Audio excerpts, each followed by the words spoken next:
কত সুন্দর সুন্দর ফুল ফুটে আছে গাছে। সাদা জবা, গোলাপি জবা, আবির কালো জবা, আর এই একটা জবা, এটা হলো ঝুমকোলতা।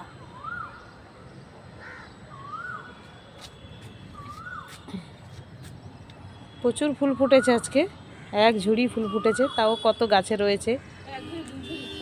এই বিকেল বিকেল 5টা হয়ে গেছে, তাও কত ফুল ফুটে আছে।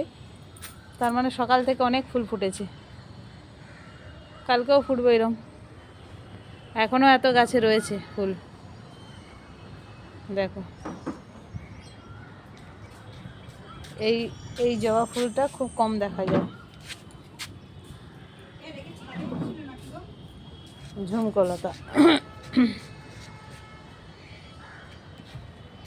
কত ভালো লাগছে দেখতে, র্যাকে দেওয়া আছে লাইন করে, সুন্দর লাগছে, দারুণ লাগছে।